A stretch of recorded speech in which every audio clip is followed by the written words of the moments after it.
오늘 말씀의 제목은 영광의 영, 곧 하나님의 영입니다. 특별히 오늘은 3.1절 기념주일입니다. 이 땅에 자유를 주신 하나님께 감사하며 예배하는 저와 여러분 되기를 간절히 소망합니다. 지난밤 안녕히 주무셨습니까?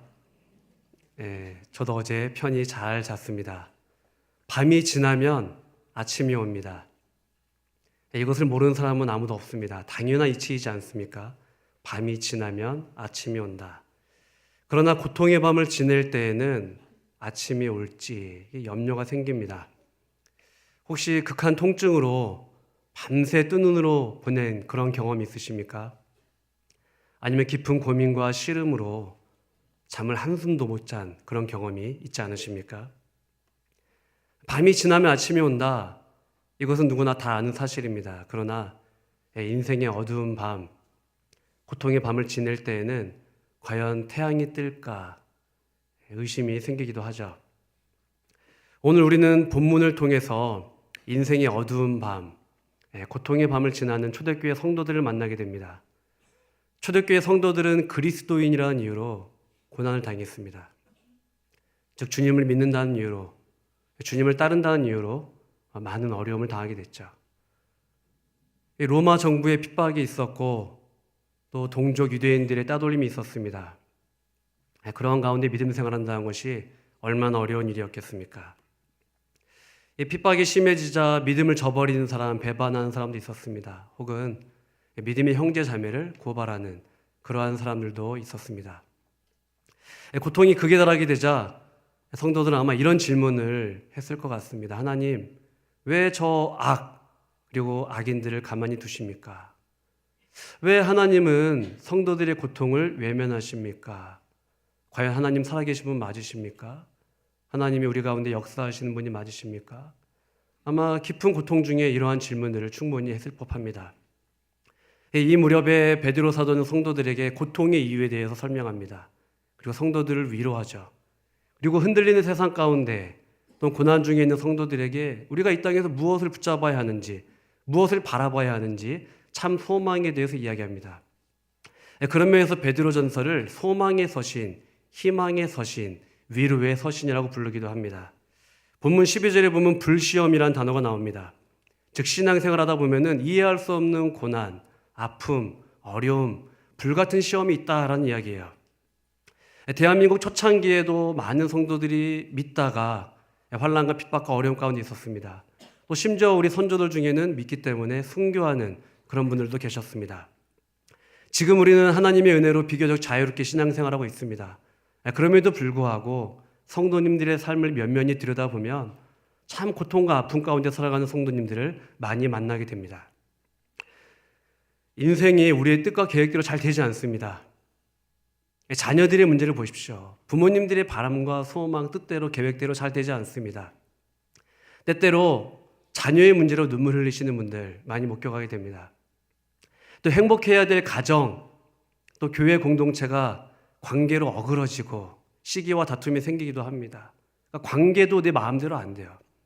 직장과 학교 생활, 사업 이것도 굉장히 어려운 일입니다. 실패하기도 하고 부도 맞기도 하고 또 부모님의 건강에 악화로 또 눈물을 흘리시는 그런 분들도 계시죠. 그런데 우리를 정말 당혹스럽게 하는 것은 내가 믿음 생활 열심히 하는데 생기는 고통의 문제입니다. 믿음 생활 잘하면 좀 뭔가 형통하고 잘 돼야 되는 거 아닙니까?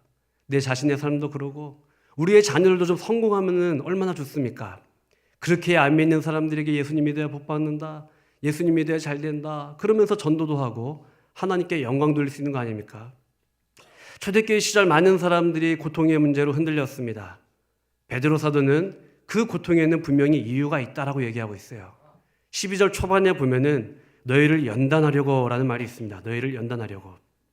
즉 성도들 삶 가운데 왜 고난이 있는가? 왜 아픔이 있는가? 결국에는 지금은 고통스럽고 힘들지만은 연단하기 위함이다 라고 베드로 사도는 이야기하고 있습니다. 그럼에도 불구하고 우리가 막상 고통과 고난 중에 있을 때에는 이 고통의 의미가 잘 보이지 않습니다. 느껴지지 않죠. 시간이 지난 다음에는 그래서 고통이 있었나 보다, 아픔이 있었나 보다 이렇게 이해하지만은 우리가 깊은 고난과 절망 가운데 있을 때에는 하나님의 일하심이 잘 느껴지지 않습니다. 하나님이 보이지 않죠. 끝이 보이지 않는 어두운 터널을 지나갈 때에 언제쯤 이것이 회복될까? 언제쯤 끝날까? 그러면서 우리의 믿음이 흔들리기도 합니다. 베드로 사도는 지난날 주님을 향한 믿음과 충성에 대해서 호언장담했습니다. 주님, 모든 사람들이 주를 떠나고 배반할지라도 나는 떠나지 않겠습니다. 저는 심지어 목숨을 걸고서라도 주님을 따르겠습니다. 그렇게 자신감 있게 얘기했죠. 그러나 베드로는 두려움 앞에 주님을 모른다고 3번이나 부인하게 됩니다. 낙심하고 절망한 베드로는 제자의 삶, 사명자의 삶을 저버리고 다시 바닷가로 향하게 됩니다. 무너졌던 베드로, 실망과 절망에 빠졌던 베드로를 일으켰던 2가지 사건이 있는데, 첫 번째는 예수 그리스도의 부활 사건입니다. 그리고 2번째는 성령 충만의 역사입니다. 베드로는 주님이 부활하신 이후에 죽음이 끝이 아니구나, 내가 그토록 두려워했던 이 죽음이 끝이 아니구나라는 사실을 깨닫게 되죠. 그리고 성령이 충만한 베드로는 성령께서 그의 마음과 생각을 주관하실 때에 담대하게 주의 복음을 전하게 됩니다. 즉 성령 충만한 베드로, 주님의 부활을 목격한 베드로는 이전날 베드로가 아니었습니다. 세월이 흘러 나이 든 베드로는 자신의 삶에 대해서 회상해 보게 됩니다. 그리고 나이 든 베드로는 고통의 의미에 대해서 다시 한번 생각해 보게 되죠. 이게 젊은 날에는 고통의 의미가 잘 보이지 않습니다. 그러나 여기 앉아 계신 분들 중에 이제 세상을 좀 많이 사신 분들은 그때 그 시절 그랬지, 이렇게 생각하지 않으십니까? 나이 든 베드로는 고통의 의미를 묵상해 보면서 하나님이 연단하시는 과정이었구나, 하나님이 연단하시는 과정이었구나, 그 사실을 깨닫게 됩니다. 고통과 고난의 의미를 깨닫게 된 베드로는 흔들리는 초대교회 성도들에게 이렇게 이야기합니다. 12절에 보면은 고난과 시험을 이상하게 여기지 마십시오. 고난과 시험 다 의미가 있습니다. 연단하는 과정입니다. 13절에 보면 고난을 즐거워하십시오라고 이야기하고 있어요. 또 14절에 보면은 그리스도의 이름으로 치욕을 받으면 그거 자체가 복입니다, 이런 얘기를 하고 있습니다. 근데 말씀을 준비하면서 저 스스로도 한번 질문을 해봤습니다. 고난을 즐거워하고 기뻐하고 감사하는 게 가능한 일인가? 또 그리스도를 위하여 그리스도의 이름으로 치욕당하는 것, 내가 부끄러워지는 것, 내가 고난당하는 것, 이것이 정말 복일까라는 질문을 던지게 되었죠. 성도들이 고난과 시험 가운데에 즐거워하고 감사할 수 있는 이유가 바로 14절에 있습니다. 14절 후반에 보면 이런 말씀이 있습니다. 영광의 영, 곧 하나님의 영이 너희 위에 계심이라. 성도가 이 땅을 살아가면서 누릴 수 있는 최고의 영광과 상급은 무엇일까 고민을 해봤어요. 저 스스로에게도 과연 성도에게 있어서 가장 큰, 또 저에게 있어서 가장 큰 영광과 상급은 무엇일까? 오늘 말씀에 보면은 하나님의 영, 영광의 영이 함께 하심이라, 바로 이겁니다. 신앙생활하면서 어떠한 상급과 어떠한 영광을 기대하십니까? 자신이 잘 되고 성공하고 번영하는 것, 그런 거입니까? 아니면 내 자녀가 잘 되고 내 뜻대로 잘 되는 그런 것입니까? 말씀을 준비하면서 하나님을 향한 그 갈망함, 베드로의 갈망함을 저는 느끼게 되었습니다. 고통 중에 베드로가 무엇을 열망했는지, 무엇을 갈망했는지 이 14절의 고백은 너무도 강력합니다. 그는 환난과 핍박과 고난 중에 영광의 영, 곧 하나님의 영을 사모했습니다. 고통 중에도 인생의 어두움 가운데에도 영광의 영, 하나님의 영을 갈망했습니다. 목마름이 있었습니다. 배고픔이 있었습니다. 고통과 고난 중에 있는 이 베드로를 하나님의 영, 영광의 영이 위로하십니다. 어두운 긴 터널을 지나가는 베드로, 그 베드로를 영광의 영, 하나님의 영이 이렇게 세우시고 새롭게 하십니다. 베드로는 이 사실을 너무도 강력하게 체험했기 때문에 성도들에게 이렇게 이야기하죠. 신앙생활하면서 불같은 시험 이상하게 여기지 마십시다. 그리스도를 위하여 받는 핍박 감사하고 즐거워하시기 바랍니다. 그리스도를 위하여 당하는 치욕, 그것이 복입니다 라고 이야기를 하고 있습니다. 오늘 살아가시는 성도님들 중에 혹시 이런 분들 계십니까? 내가 정말 주님 열심히 믿는데 이유 모를 고통과 아픔이 있다. 그리스도의 이름으로 인한 치욕과 부끄러움이 있다. 이런 분들 계십니까? 그런 분들에게 주시는 하나님의 위로의 말씀이 여기에 있습니다. 16절 말씀을 다 같이 읽어보겠습니다. 만일 그리스도인으로 고난을 받으면 부끄러워하지 말고 도리어 그 이름으로 하나님께 영광을 돌리라. 아멘. 16절 초반에 보면 이런 말씀이 있습니다. 만일 그리스도인으로 고난을 받으면, 즉 베드로 사도는 성도들에게 이렇게 질문하고 대답을 합니다. 그리스도의 이름으로 고난 중에 있습니까? 그리스도의 이름으로 고통 중에 있습니까? 그렇다면 당신은 그리스도인입니다. 당신은 진짜 크리스찬입니다. 당신은 주님께 속한 사람입니다. 이렇게 이야기를 하고 있어요. 사랑하는 성도 여러분, 주님을 믿으면서 여러분 삶 가운데 고통과 고난이 있습니까? 그렇다면 기뻐하고 감사하십시오. 그리고 즐거워하십시오. 그리스도의 이름으로 받는 그 고난, 바로 여러분이 진정한 그리스도인입니다. 그리스도께 속한 사람입니다. 베드로 사도는 성도의 삶과 제자의 삶에 고통이 없다 이렇게 얘기하고 있지 않습니다. 오히려 성도의 삶에 고난과 아픔이 있습니다 라고 이야기를 하고 있어요. 그러나 그것이 그냥 고통으로만 끝나지 않습니다. 그리스도의 이름으로 고난받는 성도들에게 주시는 영광과 상급이 있다, 위로가 있다라고 베드로 사도는 이야기하고 있죠. 그것은 바로 영광의 영, 곧 하나님의 영이 함께 하심입니다. 오늘 본문의 제목이기도 한데 우리 인생에 있어서 진정한 소망과 즐거움과 기쁨과 상급과 영광은 무엇인가? 바로 영광의 영, 곧 하나님의 영이 함께 하심입니다. 고통과 고난 중에 낙심하고 지친 베드로를 영광의 영이 일으키십니다. 실망하고 다시는 일어설 수 없을 것 같았는데 하나님의 영이 베드로를 새롭게 하십니다. 베드로는 살아가면서 자신의 정체성이 있었습니다.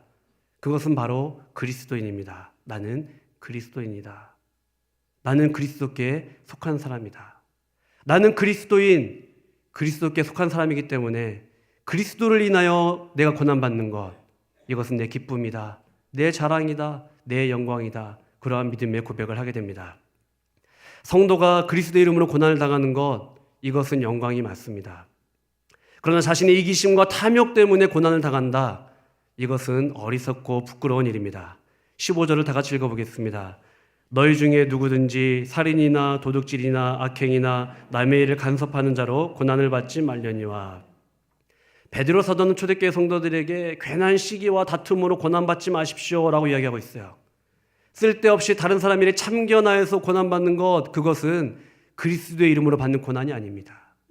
즉 많은 성도들이 고통 가운데 있는데 그 고통과 고난의 이유를 잘 구분하라는 거예요.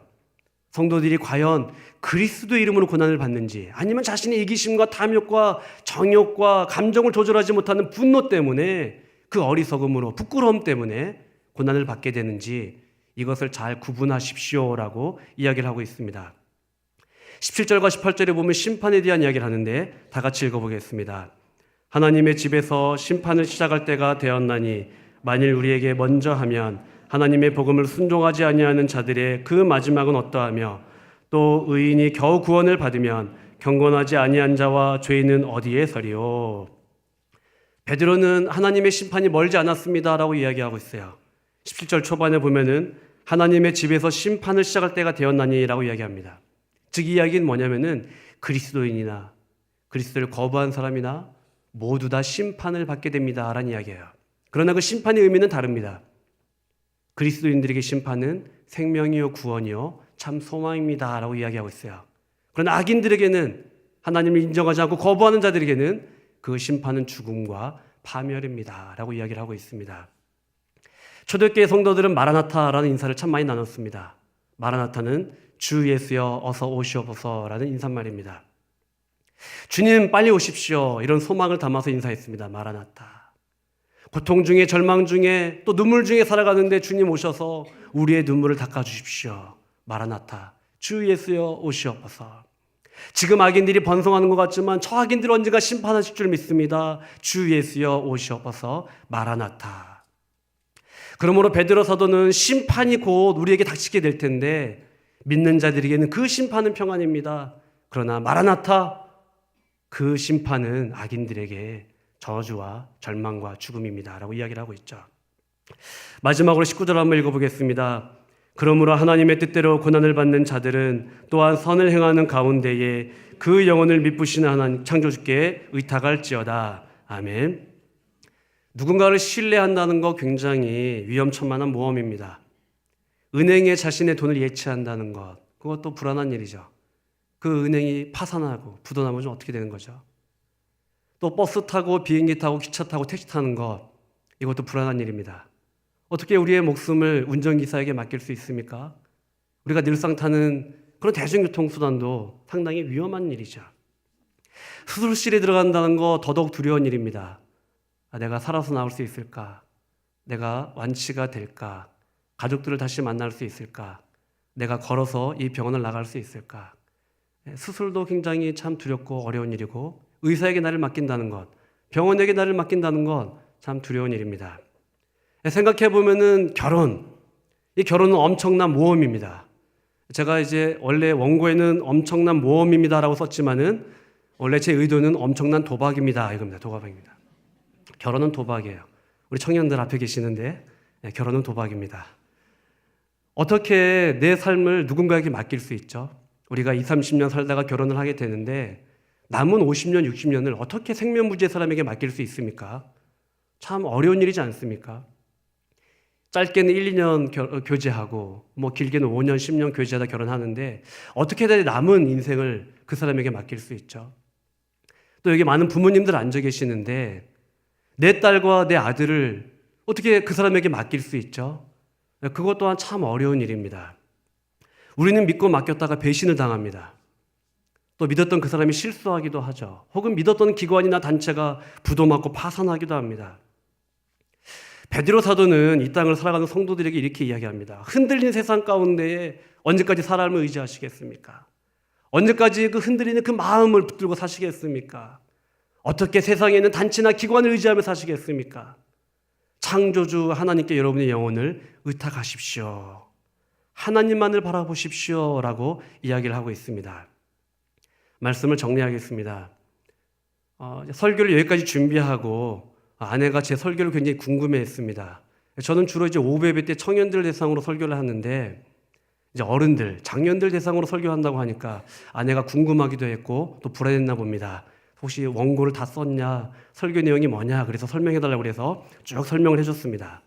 그럴 때 아내가 좋은 것 같아 라고 이야기했어요. 근데 아내는 늘 좋다고 하죠. 좋은 것 같아. 그런데 이제 보통 이런 말을 잘 하지 않는데 뒤이어서 이런 말을 했습니다. 그런데, 이제 그런데가 중요한 거죠. 성도님들은 무언가 해결책을 원하지 않을까라고 이야기했어요. 해결책을 원하지 않을까. 저는 오늘 고통의 문제 또 인생의 아픔과 어두운 밤 이 문제에 대해서 이야기를 했습니다. 그런데 어떻게 우리가 살면서 고통의 문제에 대해서 다 설명하고 또 다 이해를 시킬 수 있을까요? 아내의 그 마지막 말을 들으니 제 자신의 한계, 굉장히 또 부족함을 느끼게 되었습니다. 아내한테 괜히 그 설교 내용 이야기해서 마음만 무거워지고 설교 마무리가 안 되는 거예요. 잠시 이제 기도를 했습니다. 하나님, 이게 아내의 말을 생각해 보니까 맞는 것 같습니다. 성도님들은 분명히 해결책을 원할 텐데 제 안에 지혜가 없습니다. 또 어떻게 이야기를 하고 마무리를 해야 될까요? 기도하던 중에 제 마음속에 떠오르는 또 하나님이 주신 찬송가가 두 곡이 있었습니다. 첫 번째 찬송가는 489장입니다. 저 요단강 건너편에 찬란하게. 설교 끝나고 같이 부를 텐데 이런 찬양의 가사입니다. 저 요단강 건너편에 찬란하게 배는 집, 예루살렘 새 집에서 주의 얼굴 배우리. 빛난 하늘 그 집에서 주의 얼굴 배우리. 한량없는 영광 중에 주의 얼굴 배우리. 또 떠오른 하나의 찬송가는 236장이었습니다. 우리 모든 수고 끝나. 우리 모든 수고 끝나 세상 장막 벗고서 모든 근심 걱정 사라진 후에 주를 뵙고 모든 성도 함께 면류관을 쓰리라. 새 예루살렘에서 성도들이 함께 올 때 기뻐 노래하리라. 새 예루살렘, 새 예루살렘. 호산나를 높이 불러 왕의 왕을 맞으리. 새 예루살렘에서. 아멘. 베드로 사도는 예수 그리스도의 이름으로 받는 그 고난 즐거워하고 기뻐하고 감사하십시오라고 이야기를 하고 있습니다.